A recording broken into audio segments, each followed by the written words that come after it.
అందరికీ నమస్తే welcome to TR TV నేను మీ తిరుపతి నాతో పాటు మనోజ్ కూడా ఈ వీడియోలో జాయిన్ అయ్యిండు తెలంగాణ ముఖ్యమంత్రి రేవంత్ రెడ్డి పార్లమెంట్ సాక్షిగా అడ్డంగా దొరికిపోయిండు ముఖ్యమంత్రి రేవంత్ రెడ్డి కాంగ్రెస్ పార్టీకి సంబంధించినటువంటి ఎమ్మెల్యేలు ఎంపీలు మంత్రులు ఎమ్మెల్సీలు కాంగ్రెస్ పార్టీకి సంబంధించినటువంటి లీడర్లు భారతీయ జనతా పార్టీకి సంబంధించినటువంటి ఎమ్మెల్యేలు ఎంపీలు కొంతమంది లీడర్లు రకరకాలుగా బీఆర్ఎస్ పార్టీ పైన విమర్శలు చేస్తూనే వచ్చినారు కేసీఆర్ 10 సంవత్సరాలలో 8 లక్షల కోట్లు అప్పు చేసిన ఒక మనిషి ఇంకొక మనిషి ఏమో 10 లక్షల కోట్లు అప్పు చేసినని చెప్తాడు ఇంకొక పెద్ద మనిషి ఏమో మొత్తం కేసీఆర్ తెలంగాణను అప్పులపాలు చేసిండు ఆగమాగం చేసిండు తెలంగాణను దివాలా తీసిండు తెలంగాణను చిన్నాభిన్నం చేసిండు తెలంగాణ ఆర్థిక పరిస్థితులు మొత్తం ఆగమైపోయినాయి విచ్చలవిడిగా ఖర్చు పెట్టిండు కేసీఆర్ మొత్తం ఆగమాగం చేసి పడేసిండు తెలంగాణను అని చెప్పి రకరకాలుగా ఇటు కాంగ్రెస్ పార్టీకి సంబంధించినటువంటి లీడర్లు అటు భారతీయ జనతా పార్టీకి సంబంధించినటువంటి లీడర్లు మాట్లాడుతూ వచ్చినారు ఇక కేసీఆర్ చేసేటటువంటి అభివృద్ధి మొత్తం పక్కన పెట్టారు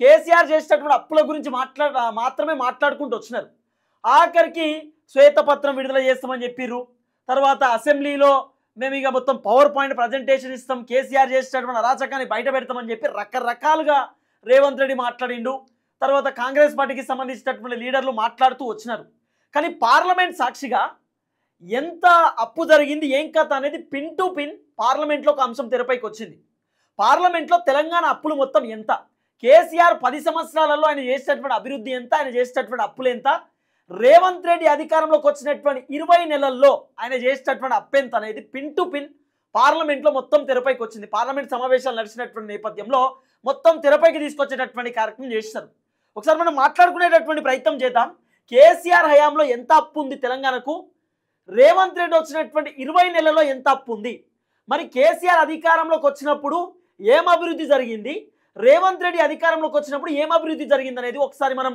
డిస్కస్ చేసుకునేటటువంటి ప్రయత్నం చేద్దాం మనోజ్ రేవంత్ రెడ్డి ఎన్నిసార్లు చూడు నువ్వు ఏ మీటింగ్ చూడు ఏ భారీ బహిరంగ సభ చూసినా ఏ మీటింగ్ చూసినా ఏ ప్రెస్ మీట్లో చూసినా రేవంత్ అన్న చెప్పేటటువంటి మొదటి మాట ఏంది కేసీఆర్ ఆగం చేసి లంకె బిందెలు అనుకున్నాం ఈడ స్టీల్ కూడా లేవు ఉత్త ఏది ఖాళీ బిందెలు ఉన్నాయి ఈడ ఖాళీ బిందెల కాడ కొట్లాటే మా దగ్గర పైసలు లేవు ఏకంగా ముఖ్యమంత్రి రేవంత్ రెడ్డి అసెంబ్లీలో మీటింగ్లో తెలంగాణ దివాలా తీసింది తెలంగాణకు అప్పు పుడతలేదు పెట్టుబడులు పెట్టడానికి కూడా ఎవడు వస్తలేడు కంపెనీలు కూడా ఎవడు పెడతలేడు అని చెప్పి రకరకాలుగా ముఖ్యమంత్రి మాట్లాడుకునేటటువంటి కార్యక్రమం చేసిండు అప్పు కూడా పుడతలేదట ఎవడు అప్పు కూడా ఇస్తలేడు ఢిల్లీకి ఎవరికైనా అపాయింట్మెంట్ పోతే చెప్పులు ఎత్తుకుపోతారేమో అని చూస్తుర్రు అని అంటుండు అంటే రేవంత్ అన్న ఓపెన్ అప్ అయిపోయిండు మా దగ్గర పైసలు లేవు మేము ఏం చేయలేమనేటటువంటి తరహాలో రేవంత్ అన్న మాట్లాడుతున్నాడు కొంత మనం బ్రీఫ్గా డిస్కస్ చేసుకునే ప్రయత్నం చేద్దాం ఈ అంశం పైన పార్లమెంట్లో దొరికిపోయి అడ్డంగా పార్లమెంట్లో ఏం జరిగిందో మనం మాట్లాడుకుందాం ఇగో పార్లమెంట్ సాక్షిగా ప్రకటించిన కేంద్ర ప్రభుత్వం 10 ఏళ్లలో బీఆర్ఎస్ ప్రభుత్వ అప్పులు 20 నెలల కాంగ్రెస్ ప్రభుత్వ అప్పులు ఎవరప్పు ఎంత ఎంత జరిగింది అప్పు అనేది పిన్ టు పిన్ ఒకసారి మనం డిస్కస్ చేసుకునే ప్రయత్నం చేస్తే రూపాయలు 2.80 లక్షల కోట్ల అప్పు బీఆర్ఎస్కి సంబంధించినటువంటి హయాంలో ఈ కాంగ్రెస్ వచ్చినటువంటి 20 నెలల్లో 20 సంవత్సరాలు కాదు 20 నెలలు ఏది డిసెంబర్ 9వ తారీఖు 2023 అధికారంలోకి వచ్చారు ఈరోజు ఆగస్టు 13వ తారీఖు 2025 అంటే దాదాపు ఒక 20 నెలలు అటో ఇటో ఇంకో 2-3 నెలలు అయితే కథ 2 సంవత్సరాల కాడికి వస్తుంది కథ మళ్ళీ 2 ఇయర్స్ సెలబ్రేషన్ చేసుకుంటారు 1 ఇయర్ అద్భుతంగా చేసినాం కాబట్టి 2 ఇయర్స్ కూడా అద్భుతంగానే చేసుకుంటారు ఇక వీళ్ళు 2.20 లక్షల కోట్లు అంటే 2,20,000 కోట్ల రూపాయల అప్పు కాంగ్రెస్ ప్రభుత్వం చేసినటువంటి కథ ఎన్ని నెలల్లో నాయన 20 నెలలు కేవలం 20 నెలలు అంటే సంవత్సరంన్నర కాలంలో వాళ్ళు చేసినటువంటి అప్పు 2.20 ఇక ఇంత అప్పు చేసి పెట్టారు ఇక ఉమ్మడి రాష్ట్రాల అప్పు వాటా కలిసిన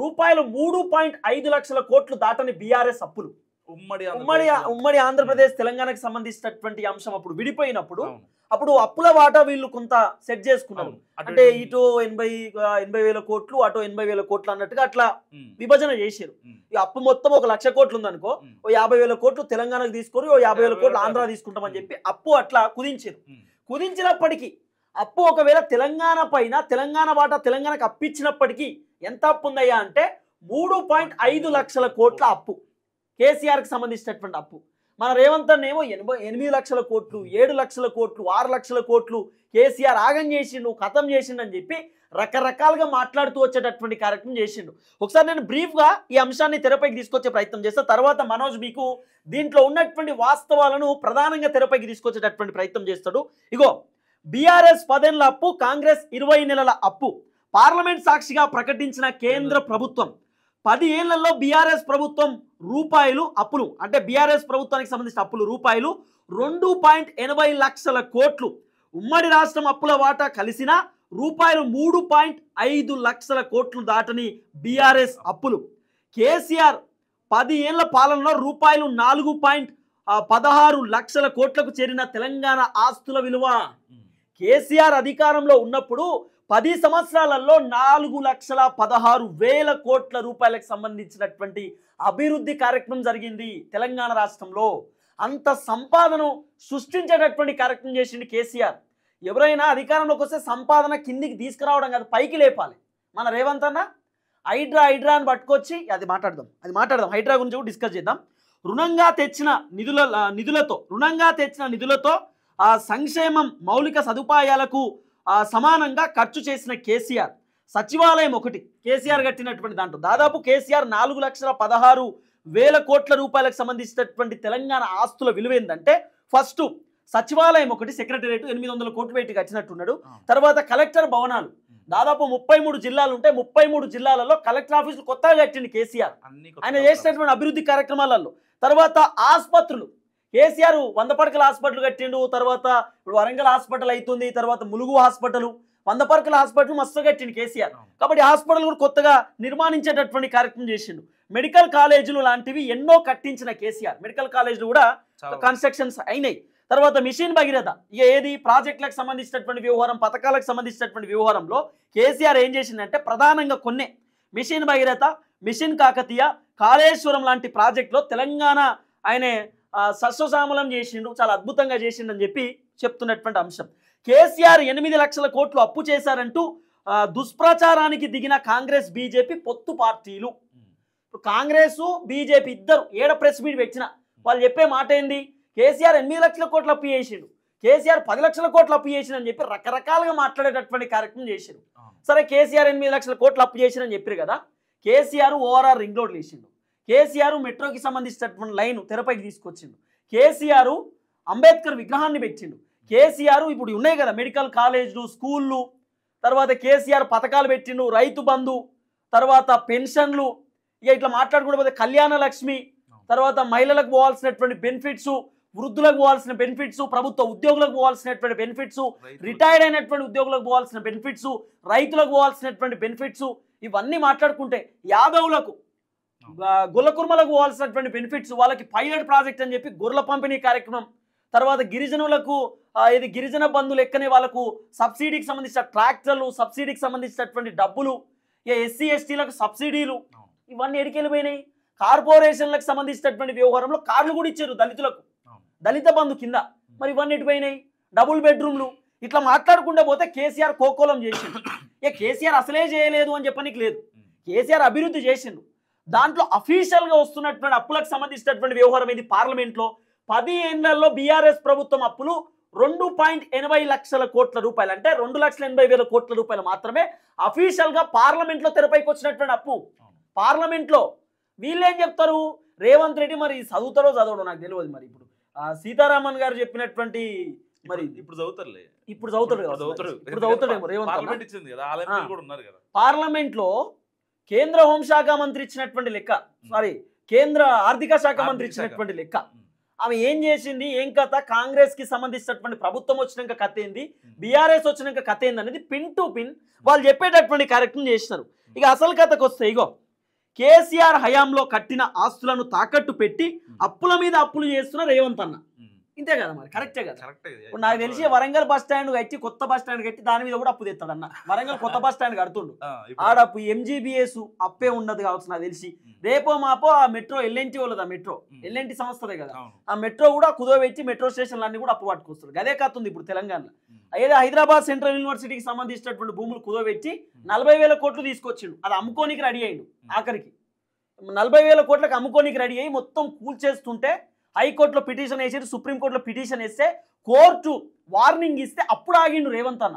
మీనాక్షి నటరాజన్ హెచ్సియుకు పోయి ఎందుకు కూల్చేస్తున్నావు, జర ఆవు నీ లొల్లిని పంచాయతీ జర ఊకో అని చెప్తే అప్పుడు ఊకున్నాడు అన్న. 40,000 కోట్లకు తూకానికి పెట్టిండు. హైదరాబాద్ సెంట్రల్ యూనివర్సిటీకి సంబంధించిన ఆ 400 ఎకరాలు దాదాపు ఒక్క ఎకరానికి సుమారు ఎంత కాదనో 10,000 కోట్లకు అమ్ముకోనికి రెడీ అయ్యిండు. అట్లా సారీ ఏంది 100 ఎకరాలకు దాదాపు 400 ఎకరాలు ఉన్నాయి. ఆ 400 ఎకరాలను మొత్తం కథం చేయడానికి రెడీ అయ్యిండు అన్న. గింత అరాచకమైనటువంటి అంశాన్ని రేవంత్ అన్న తెరపైకి తీసుకొచ్చిండు. గచ్చిబౌలి కాడ ఒక ల్యాండ్ ఉంటుంది. గచ్చిబౌలికి సంబంధించిన ప్రభుత్వ భూమి తాకట్టు పెట్టి ఐసిఐసిఐ బ్యాంక్లో 10,000 కోట్లు తీసుకొచ్చిండు అన్న రేవంత్ అన్న. ఇక మా అమ్ముకోనికి మన తాను ఏం లేవు నాకు తెలిసి. అయితే ఈ గీములు ఉన్నాయి కూడా భూములన్నీ కుదవెచ్చిండు. నాకు తెలిసి ఇంకేమైనా భూములు ఉంటే ఇప్పుడు ఉస్మానియా యూనివర్సిటీ ఒకటి, తర్వాత హైదరాబాద్ సెంట్రల్ యూనివర్సిటీలో ఏమైనా కుదవెట్టి సార్ ఉన్నాయి ఏమైనా తీసుకోరి, లేకపోతే ఆ సబ్ స్టేషన్లు ఏమైనా ఉంటే తీసుకోరి, గిన్కోల్ గవర్నమెంట్ ఏమైనా ఉంటే తీసుకొని ఈరు సార్ అన్నాడు తప్ప అంతకు మించి ఏం లేదు. సరే మనం మాట్లాడాలి దీని గురించి. 2,20,000 కోట్ల అప్పు గురించి మనం డిస్కస్ చేయాలి. ఇక అసలు కథకు వస్తే ఇగో 6 గ్యారెంటీల పేరుతో అధికారంలోకి వచ్చి సగటున రోజుకు 356 కోట్ల అప్పు. ఒక్క రోజుకి 356 కోట్ల రూపాయలు అప్పు చేసిండు అన్న. పేదల ఇండ్లపై హైడ్రా రాష్ట్ర ఆర్థిక పరిస్థితులపై కొరడ, అస్తవ్యప్తంగా రాష్ట్రం. నిజమే కదా, హైడ్రా ఏదైనా చేస్తారు వాళ్ళతో ఏదైనా అవుతుంది. కానీ అయితే ఇక్కడ ఏం జరిగిందంటే వీళ్ళు హైడ్రా అని చెప్పి తీసుకొచ్చారండి. హైడ్రా ఇప్పుడు కేసీఆర్ అధికారంలో ఉన్నప్పుడు కేసీఆర్ చెరువులను కాపాడాలనుకుంటే కేసీఆర్ ఏమో చెరువు రక్షణ చేస్తాం, హైదరాబాద్ని అద్భుతంగా చేస్తామంటే కేసీఆర్కి ఆలోచన లేదా హైదరాబాద్కి రావాలని, ఇల్లులు కూల్చాలనే సోయి కేసీఆర్కి లేదా? మరి చంద్రబాబు నాయుడు ఎందుకో చేస్తలేడు, హైడ్రా తీసుకొచ్చి ఇల్లులు కూల్చెత్తలేడు ఎందుకు మరి చంద్రబాబు నాయుడు? లేకపోతే కర్ణాటకలో సిద్ధరామయ్య పనిచేస్తలేడు ఎందుకు? లేకపోతే వేరే రాష్ట్రాలలో హైడ్రా తీసుకొచ్చి వాళ్ళు ఎందుకు ఆ పని చేస్తలేరు? అంటే రేవంత్ అన్నకు అద్భుతమైనటువంటి అవగాహన ఉంటుంది, రేవంత్ అన్నకు అద్భుతమైనటువంటి ఆలోచన విధానం ఉంటుంది కాబట్టి ఆయన చేస్తున్నానట్టు. చంద్రబాబు నాయుడుకి ఆలోచన లేదు కదా, హైడ్రా పట్టుకురావాలనే ఆలోచన లేదు కాబట్టి ఆయన చేయలేదు అన్నట్టు. ఎంత ఘోరం చూడుర్రి.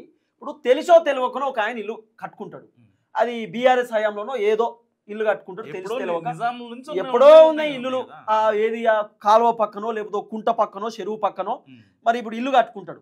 ఆ ఇల్లుకు పర్మిషన్ ఇచ్చినటువంటి అధికారులకు తెలియలేదా? ఇల్లుకు పర్మిషన్ ఇచ్చిన అధికారులకు బ్రెయిన్ దొబ్బిందా? వాళ్ళు ఎట్లు ఇచ్చారు? కరెంట్ బిల్లు ఉంటుంది, ఇంటి పన్ను ఉంటుంది, నల్ల పన్ను ఉంటుంది, అన్నీ ఉంటాయి. ఆఖరికి హైడ్రా వచ్చి నీకు ఈడ పర్మిషన్ లేదు, గాడ పక్కనే చెరువు ఉంది, FTL బఫర్ జోన్ అని చెప్పి పేదోని ఇల్లు కూల్చేసారు. రేవంత్ రెడ్డి వాళ్ళు అన్ని ఇల్లు ఎందుకో కూల్చేయలే, పొంగులేటి శ్రీనివాస్ రెడ్డి ఫామ్ హౌస్ ఎందుకో కూల్చేయలే, వివేక్ వెంకటస్వామి ఫామ్ హౌస్ ఎందుకో కూల్చేయలే, పట్నం మహేందర్ రెడ్డి ఫామ్ హౌస్ ఎందుకో కూల్చేయలే. మరి వాళ్ళ జోలికి పోలే ఎందుకు? వాళ్ళ జోలికి ఎందుకు పోలేకపోయారు? వాళ్ళు పెద్ద మనుషులు కదా, వాళ్ళు పెద్దోళ్ళు ఆకాశంలోకి వెళ్ళి ఉడిపాట రాలి కాబట్టి వాళ్ళ జోలికి. పేదోళ్ళు అయితే ఏడుతారు తప్ప ఏం చేయలేరు కదా, అందుకే పేదోళ్ళ జోలికి పోయారు. ఎంత ఘోరం అంటే కోట్ల రూపాయలు పెట్టి ఇప్పుడు ఇప్పుడు పేదోడి కళ లేకపోతే ఒక మధ్యతరగతి కుటుంబానికి సంబంధించిన కళ ఏముంటుంది? మేము ఒక సొంత ఇల్లు కట్టుకోవాలి హైదరాబాద్లో, మంచిగా ఉండాలనేటటువంటి ఆలోచన కదా.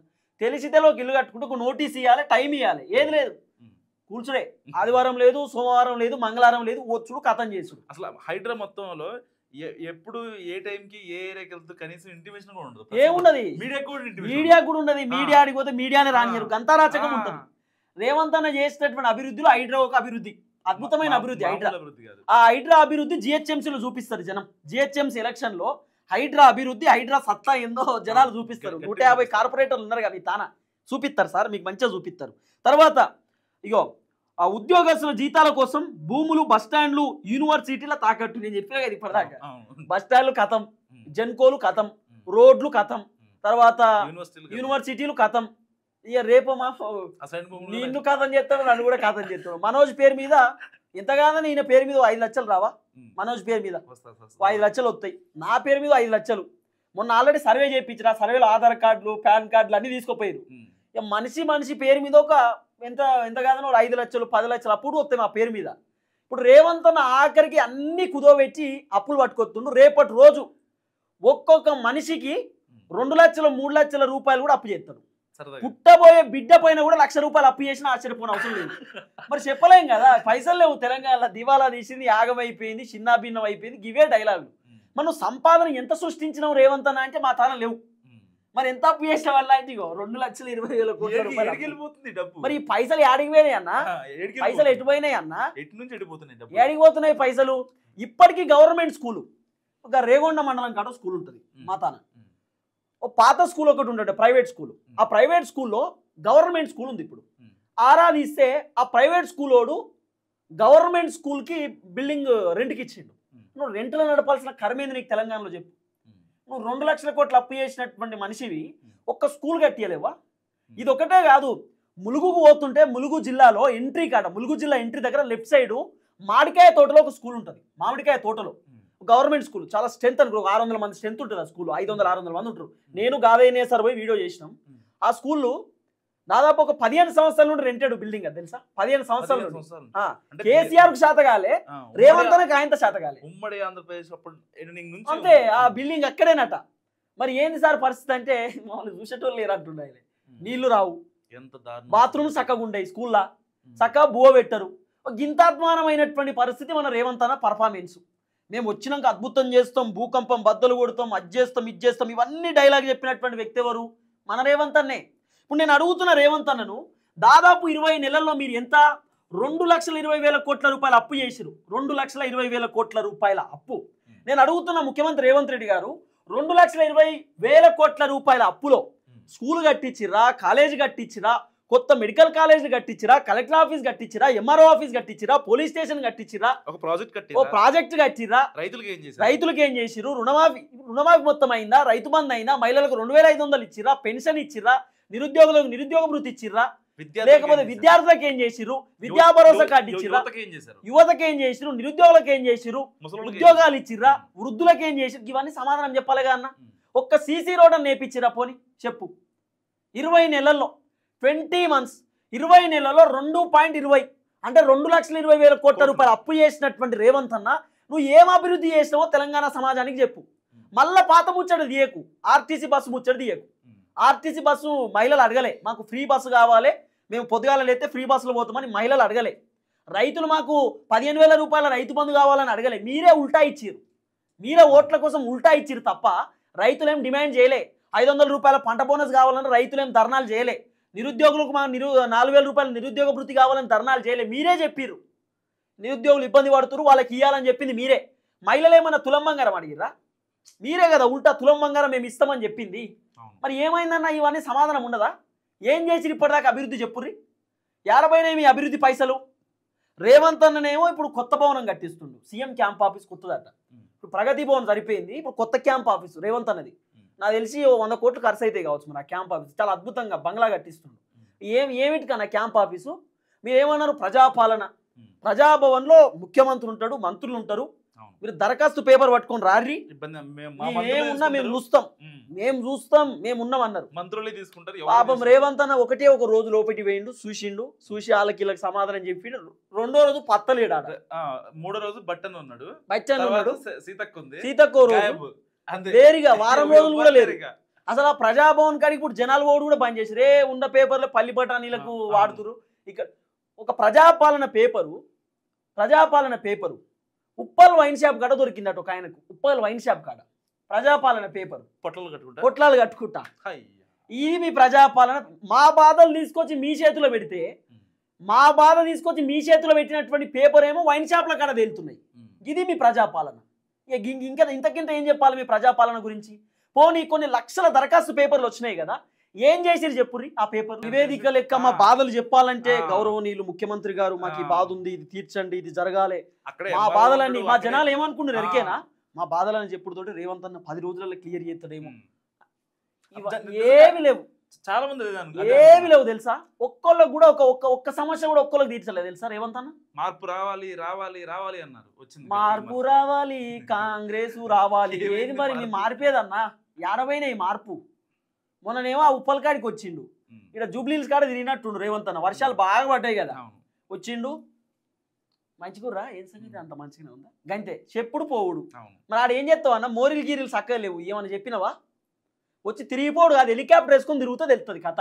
హెలికాప్టర్ వేసుకొని ఎక్కడ ఏంది పరిస్థితి, ఏంది ఏడ బాగా వాన పడుతుంది, ఏం కథ, ఆ జిహెచ్ఎంసీకి సంబంధించినటువంటి అధికారులను పిలిపించుకొని, కార్పొరేటర్లను పిలిపించుకొని, మేయర్ని పిలిపించుకొని, తర్వాత వాళ్ళని వీళ్ళని పిలిపించుకొని మాట్లాడితే తెలుస్తుంది కథ. ఉత్తగానే ఒక్కొని ఒక అడిగి గల్లీలో తిరిగి వస్తే ఏమొస్తుంది? మొన్న ఖమ్మంలో వర్షం పడ్డప్పుడు కూడా అక్కడ గట్టినే పోయిండు, బుడదలా నడవలేకపోయింది తెలుసా రేవంత్ అన్న. బుడదలా నడవలే, ఇట్లా పోయిండు ఒక గల్లీలో పోయి, అన్నీ వస్తాయి అన్నాడు. ఏం రాలేదంట, అన్నీ వస్తాయి. సేమ్ కేసీఆర్ సార్ ఎట్లా చెప్పిండో గతంలో, త్వరలో అన్నట్టు రేవంత్ అన్న కూడా త్వరలో చేస్తాం. ఏడ త్వరలో? ఇక కేసీఆర్ త్వరలో అని అన్న పనన్న చేసిండు, కానీ ఈ త్వరలో పని అయితే అయితలేదు రేవంత్ అన్న. ఒకసారి మనం బ్రీఫ్గా మాట్లాడుకునే ప్రయత్నం చేద్దాం ఈ అంశం గురించి. ఒకసారి చెప్పు మొత్తం కంప్లీట్గా. ఇక మనోజ్ చెప్తాడు మీకు ఏం జరుగుతుంది ఏందనేది. 10 ఏళ్లలో బీఆర్ఎస్ ప్రభుత్వ అప్పులు 2.80 లక్షల కోట్లు. ఉమ్మడి రాష్ట్రం అప్పుల వాటా కలిపినా కూడా 3.5 లక్షలు దాటని బీఆర్ఎస్ అప్పులు. సో ఒక రకంగా బీఆర్ఎస్ కొంచెం బెటర్గా చేస్తుంది అనుకోవచ్చు. కానీ కట్ చేస్తే కాంగ్రెస్ గవర్నమెంట్కి వస్తే 20 నెలల్లో కాంగ్రెస్ ప్రభుత్వం అప్పులు 2.20 లక్షల కోట్లు. సో ఒక రకంగా కాంగ్రెస్ ఏం చేయలేదని చెప్పి పార్లమెంట్ సాక్షిగా కేంద్రం ప్రకటించింది. కేంద్రం అంటే మీరు బీజేపీయో ఇంకా జాతీయ పార్టీలన్నీ కలిసి చెప్పుకోండి, ఏదైతే లెక్కల బొక్కలు కరెక్ట్ గా కేంద్ర దగ్గర ఉంటాయో ఆ లెక్కల డేటా మాత్రమే. ఇక్కడ రాజకీయాలకు ఎటువంటి తావు లేదనమాట. అంటే ఇప్పుడు కేంద్రం ఇచ్చినటువంటి ఏదైతే వాళ్ళ దగ్గర ఉన్నటువంటి ఆధార ప్రకారం బయట పెట్టినారు, వీళ్ళు మా దగ్గర ఇంకా వీళ్ళు ఉల్టా మల్టీనేషనల్ కంపెనీలకు వెళ్ళి ప్రైవేట్ కంపెనీలకు వెళ్ళి వేరే రాష్ట్రంకి వెళ్ళి వేరే దేశంలోకి వెళ్ళి తెచ్చిన అప్పు సపరేట్, ఆ అప్పు సపరేట్ ఉండదు. అదంతా డైరెక్ట్ డీల్ ఇంటూ సెంట్రల్ నుండి ఆర్బీఐ ఇంకోటి ఎట్లా తీసుకొచ్చింది ఏందనేది కింద ఈ లెక్కలు ఉంటాయి, అది మనం మాట్లాడదాం. ఇక తర్వాత కేసీఆర్ 10 ఏళ్ల పాలనలో 4.16 లక్షల కోట్లకు చేరిన తెలంగాణ ఆస్తుల విలువ, ఏది ఆస్తుల విలువ, రుణంగా తెచ్చిన నిధులతో సంక్షేమం మౌలిక సదుపాయాలకు సమానంగా ఖర్చు చేసిన కేసీఆర్. అంటే ఇటు పక్క సంక్షేమం ఇటు పక్క అభివృద్ధి రెండింటిని బ్యాలెన్స్ చేసుకుంటూ వెళ్ళాడు అనమాట. అండ్ సచివాలయం, కలెక్టరేట్లు, ఆసుపత్రులు, మెడికల్ కాలేజీ లాంటివి ఎన్నో కట్టించిన కేసీఆర్. మిషన్ భగీరథ, మిషన్ కాకతీయ, కాళేశ్వరం లాంటి ప్రాజెక్టులతో తెలంగాణ సస్యశ్యామలం. ఇక్కడ బీఆర్ఎస్ ని పొగడట్లేదు, కేంద్రం ఇచ్చిన నివేదికని మాత్రమే మనం చదువుతున్నాం. కేసీఆర్ 8 లక్షల కోట్లు అప్పు చేశారంటూ దుష్ప్రచారానికి దిగిన కాంగ్రెస్ బీజేపీ పొత్తు పార్టీలు ఎప్పుడైతే ఎలక్షన్ ముందు నానా హడావుడి, మామూలు హడావుడి కాదు, కేసీఆర్ ని ఎలాగైనా బ్లేమ్ చేయాలి, కాళేశ్వరం స్కామ్ అని చెప్పాలి అని చెప్పి చాలా ఇది పూర్తి వివరాల్లోకి పోతే కేసీఆర్ 10 ఏళ్ల పాలనలో 6 లక్షల కోట్లు, 7 లక్షల కోట్లు, 8 లక్షల కోట్లు అప్పులు చేశారని పూటకొక మాట చెప్పుకుంటూ వస్తున్న కాంగ్రెస్ సీఎం రేవంత్ రెడ్డి ఆయన సహచర మంత్రులకు పార్లమెంట్ సాక్షిగా కేంద్ర ప్రభుత్వం ఒక పెద్ద జలకిచ్చిందని చెప్పుకోవచ్చు. 10 ఏళ్ల పాలనలో చేసిన అప్పులు కేవలం 2,80,916 కోట్లని గణాంకాలతో సహా తీసుకున్న అనా పైసలతో సహా కేంద్రం ప్రూవ్ చేసింది పార్లమెంట్ సాక్షిగా. సో ఈ నిధులను సద్వినియోగం పరచడం ద్వారా తెలంగాణలో భారీగా ఆస్తుల కల్పన కూడా జరిగిందని స్పష్టం చేసింది కేంద్ర ప్రభుత్వం. సో తెలంగాణ రాష్ట్ర ప్రభుత్వం 2014 నుంచి ప్రతి సంవత్సరం సేకరించిన రుణం ఎంత, అక్కడ ఎక్కడి నుంచి వాళ్ళు తీసుకున్నారు, ఈ టెన్యూర్ లో పెరిగిన ఆస్తులన్నీ సో అని BJP MP Raghunandan Rao parliament లో ఒక ప్రశ్న అడిగిండు. దానికి కేంద్ర ఆర్థిక శాఖ సహాయ మంత్రి పంకజ్ చౌదరి లిఖిత, మరి వాళ్ళు ఏదైనా సరే మొత్తం డీటెయిల్స్ కావాలి కదా, రిటర్న్ ఉంటది కదా, ఈ విషయంలో రఘునందన్ రావుకి హ్యాట్స్ ఆఫ్ చెప్పాలి. నిజంగా అడగడం అనేది గొప్పతనం. మళ్ళా 10 ఏళ్లలో ఏటా బీఆర్ఎస్ ప్రభుత్వం చేసిన అప్పులు, సృష్టించిన ఆస్తులను చాలా క్రిస్టల్ క్లియర్ గా పంకజ్ వెల్లడించారు. అదే సమయంలో 20 నెలల కాంగ్రెస్ ప్రభుత్వం చేసిన అప్పులు చూస్తే ఎవరికైనా నిజంగా దిమ్మ తిరిగిపోవాల్సిందే, మైండ్ బ్లాక్ అయిపోతే. కాంగ్రెస్ ఎంపీలు మెంటల్ ఎక్కిపోయి ఉంటుంది వాళ్ళకి పార్లమెంట్ లో నిజం చెప్పాలంటే. ఎందుకంటే ఈయన ఇచ్చిన ఎక్స్ప్లెనేషన్ ఒకవేళ అది అందరి ముందు చదువుంటే ఇక్కడ ఉన్నోళ్ళు చెవుల్లోంచి రక్తం గారి, అది వేరే విషయం. 10 ఏళ్లలో కేసీఆర్ చేసిన అప్పులు కాంగ్రెస్ ప్రభుత్వం 2 ఏళ్లలోనే చేరుకుంది. ఇది సామాన్య మానవులకు, తెలంగాణ ప్రజలకు తెలియాలి ఈ విషయం. 20 ఏళ్లలో అక్షరాల 20 నెలల్లో కానీ నీళ్ళలో రాసిర్లే 20 నెలల్లో అక్షరాల 2.17 లక్షల కోట్ల రూపాయల ప్రభుత్వం అప్పుగా తీసుకొచ్చింది. అసలు అప్పుల ద్వారా తెచ్చిన ఈ నిధులను ఏం చేసినట్టు? గత 20 నెలల కాలంలో కాంగ్రెస్ ప్రభుత్వం ఒక్క భారీ ప్రాజెక్ట్ అయినా కట్టిందా లేదా? కాళేశ్వరం వంటి సాగునీటి ప్రాజెక్టు నిర్మించింది లేదు, సచివాలయం కట్టింది లేదు, కలెక్టరేట్ వంటి సముదాయాలు నిర్మించింది లేదు. పోనీ దళిత బంధు, గొర్రెల పంపిణీ వంటి సంక్షేమ పథకాలు ఏమన్నా మీరు కొత్తగా యాడ్ ఆన్ చేశారా? వాళ్ళకి ఏమైనా ఎక్స్ట్రా ఇచ్చారా? అది లేదు.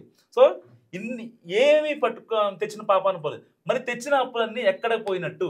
కాంగ్రెస్ ప్రభుత్వం వచ్చినప్పటి నుంచి నేటి వరకు సేకరించిన రుణాల మొత్తం కేవలం 20 నెలల్లో 2.17 లక్షల కోట్లు, అంటే 610 రోజుల్లో చేసిన అప్పు ఇది. ఈ లెక్కన ఒకవేళ మనం చూసుకుంటే ప్రభుత్వం రోజుకు పర్ డేకి 355.63 కోట్ల రూపాయలు అప్పు చేసింది. ఒక్క రోజుకి చేసిన కాంగ్రెస్ గవర్నమెంట్ చేసిన అప్పు ఇది నిజంగా వరల్డ్ రికార్డ్ పోయేది. సో అంటే గంటకు దాదాపు ప్రతి గంటకి 15 కోట్ల రూపాయలు క్షేత్రాలు. సో ఇలా రాష్ట్ర ప్రజలపై అప్పుల భారం మోపిందని పార్లమెంట్ సాక్షిగా పంకజ్ చెప్పారు. ఒక రకంగా రఘునందన్ అన్న మంచి పని చేసిండు. రఘునందన్ రావు గారు మంచి పని చేశారు. పార్లమెంట్ సాక్షిగా రఘునందన్ రావు గారు అడిగినారు 2014 ఇప్పటిదాకా ఎంత అయింది, ఏం కథ, కేసీఆర్ హయాంలో ఎంత, కాంగ్రెస్ హయాంలో ఎంత అని చెప్పి రఘునందన్ రావు గారు ప్రశ్న అడిగితే ఆ ప్రశ్నకు పంకజ్ గారు సమాధానం చెప్పినారు. గింత గింత గిట్ల కథ గిట్ల అని చెప్పి మొత్తం చెప్పినారు. ఈ లెక్క చెప్పడంలో కేంద్ర ఆర్థిక శాఖ మంత్రి హస్తం కూడా ఉంటది. ఆమె దగ్గర డీటెయిల్స్ అన్ని ఉంటాయి. ఆమె దగ్గర డీటెయిల్స్ అన్ని ఉంటాయి.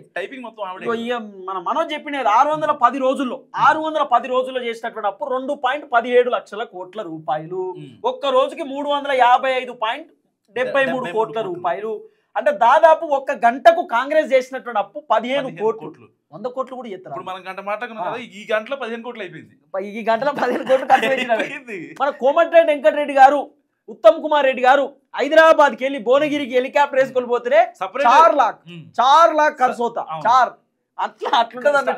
ఎట్లుండే కోమటిరెడ్డికి ఉత్తమ్ కుమార్ కి ఎందుకు చాపర్ ఇచ్చారు, నాకెందుకు ఇవ్వాలని చెప్పి ఇంతమంది మినిస్టర్లు సచివాలయం దగ్గర విషయం ఎరికేనా ఇట్లా కాంగ్రెస్ లో నెక్స్ట్ వీడియోలో కూడా డిస్కస్ చేయొచ్చు. ముఖ్యమంత్రి రేవంత్ రెడ్డి కుర్చీ కోసం ఎంతమంది ఎరికేనా 50 మంది పోటీ పడుతున్నారు.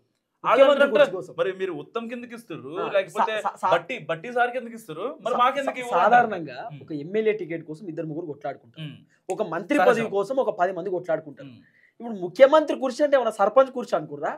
ముఖ్యమంత్రి కుర్చీ కోసం 50 మంది కొట్లాడు.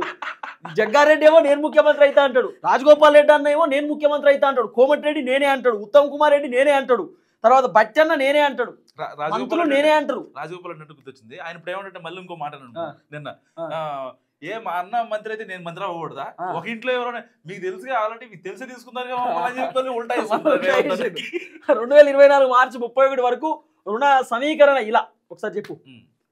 2024 మార్చి 31 వరకు రుణ సమీకరణానికి గురించి ఒక చిన్న బ్రీఫ్ ఇచ్చారు. అదేంటంటే ఇది చాలా క్లియర్ డేటా అన్నమాట, ఇంపార్టెంట్. ఇది ఓపెన్ మార్కెట్ ఉండాలి. అంటే ఓపెన్ మార్కెట్ ఉండాలంటే డైరెక్ట్ గా మనం సెంట్రల్ గవర్నమెంట్ దగ్గరికి వెళ్ళి పలానా మా అసెట్ ఉంది, ఇబ్బంది ఏం లేదు, మీకు అవి మేము చూపిస్తామని పెట్టుకోవడం అనమాట. దాంట్లో ఆర్బీఐకి సంబంధం ఉండదు, ఎఫ్ఆర్బిఎం ఇంకెవరిలో వచ్చి వాల్యుయేషన్ చేయాల్సిన అవసరం. డైరెక్ట్ గా కేంద్ర ఆర్థిక శాఖ వచ్చి మనం చూసుకొని మనకి ఇచ్చారు, అంటే మన జీడిపి ఇవన్నీ కన్సిడర్ చేసుకుంటే ఇచ్చారు అనమాట. అది దాదాపుగా 3,14,545 కోట్లు. అండ్ కేంద్ర ప్రభుత్వం నుంచి మనం తీసుకున్నది అంటే మనకి రావాల్సిన నిధులు ఉంటాయి కదా, అంటే ఏదో ఆన్ డిమాండ్ నిధులు కాదు, పలానా మేము దళిత బంధుకి ఇవ్వాలి అని తీసుకునే కాదు, మాకు కొంచెం కేంద్ర ప్రభుత్వం నుండి రాష్ట్ర ప్రభుత్వానికి రావాల్సిన వాటా 18,057 కోట్లు. అండ్ స్వయం ప్రతిపత్తి సంస్థల నుంచి 13,194 కోట్లు. స్వయం ప్రతిపత్తి అంటే మళ్ళా అది నాకు సరిగ్గా తెలియదు, నేను మాట్లాడిన దాని గురించి. And base and means advance over draft అంటే మీకు తెలిసిందే, ఇంకా దాదాపు 1000 కోట్లు. ప్రత్యేక సెక్యూరిటీల ద్వారా అంటే మన దగ్గర ఉన్న గవర్నమెంట్ తరఫున బ్యాంకింగ్ షేర్స్ కావచ్చు, ఇంకేదన్నా ఆ షేర్స్ పెట్టి పెట్టుకునేవి ఈ 4,720 సెక్యూరిటీలు అనమాట. ఆ షేర్స్ ని వాళ్ళు పెట్టుకుని వాళ్ళు మనకు డబ్బులు ఇస్తారు. దానికి ఎంత ఇచ్చారు? దాదాపుగా 4,723 కోట్లు ఇచ్చారు. అంటే మొత్తం అప్పు ఇచ్చింది ఎంత? 3,50,529 కోట్లు. ఇప్పుడు మనకి రేవంత్ దగ్గరికి వద్దాం. 2025-26 ఆర్థిక సంవత్సరంలో ఇప్పటి వరకు ఎఫ్ఆర్బిఎం రుణాలు 31,900 కోట్లు అనమాట. ఈయన మొత్తం సమీకరించండి. ఇది 10 ఏళ్ల గురించి లెక్క చెప్పట్లేదు, కేవలం 25-26 మధ్యలో. అండ్ ఎఫ్ఆర్బిఎం పరిధిలోకి రాకుండా కార్పొరేషన్లు ఉంటాయి. ఇప్పుడు ఎస్సీ కార్పొరేషన్ కొత్తగా ఏర్పాటు చేస్తుందని చెప్తా.